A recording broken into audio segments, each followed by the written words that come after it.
கத்திரிக்காய் பொரியல் செய்ய போகிறோம். அதுக்கு கத்திரிக்காய் கட் பண்ணி வச்சுருக்கேன். அடுப்பு பற்ற வச்சுட்டு ஆயில் ஊற்றியாச்சு. குக்கரில் தான் செய்ய போகிறேன். கேஸ் தட்டுப்பாடு இருக்கிறதுனால குக்கரில் தான் செய்கிறோம். அதுக்கு வந்து கொஞ்சம் வெங்காயம், வரமிளகா போடுறேன்,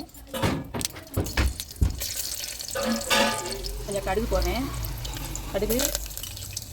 கடுகு வந்து இப்போ கடுகு போடுறேன், வெங்காயம் போடுறேன், துவரம் போட்டுக்கணும்.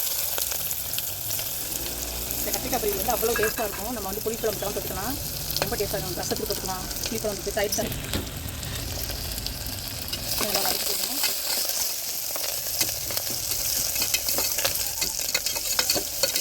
ரொம்ப பொன்னிறமாலாம் வதக்கணும் அப்படி இல்லை, இந்த மாதிரி வந்தால் போதும்.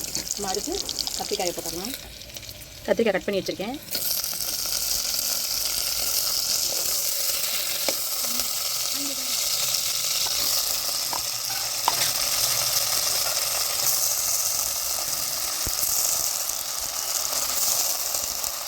வந்து குழந்தைங்களுக்குலாம் கொடுக்கலாம். காரம் கிடையாது, நல்லா தீ தான் போட்டுருக்கோம்.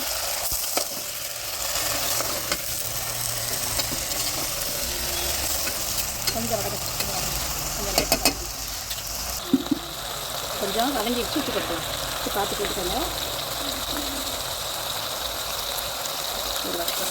கிண்டிட்டு தண்ணி ஊற்றலாம். தண்ணி ஊற்றி ஒரு விசில் வச்சா போதும். இது அழகாக கத்திரிக்காய் வந்து நமக்கு நல்லா மெதுவாக அழகாக செஞ்சு போதும். தண்ணி வந்து கொஞ்சமாக தான் ஊற்றணும், ரொம்ப ஊற்றக்கூடாது. கத்திரிக்காய் ரொம்ப குழம்பு போயிடும். ஒரு மூடி வந்து போட்டலாம். ஒரு விசில் போட்டோம். ரொம்ப ஈஸி. தேங்காய் போட்டு இறக்க வேண்டியதான். சரி, இப்போ எடுத்துடலாம்.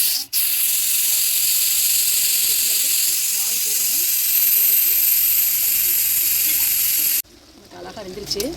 கொஞ்சம் தண்ணி இருக்குது, கொஞ்சம் நம்ம தண்ணி இப்போலாம் கரெக்டாக இருக்குது. அடுத்து வந்து நம்ம தேங்காய் போட்டுடலாம்.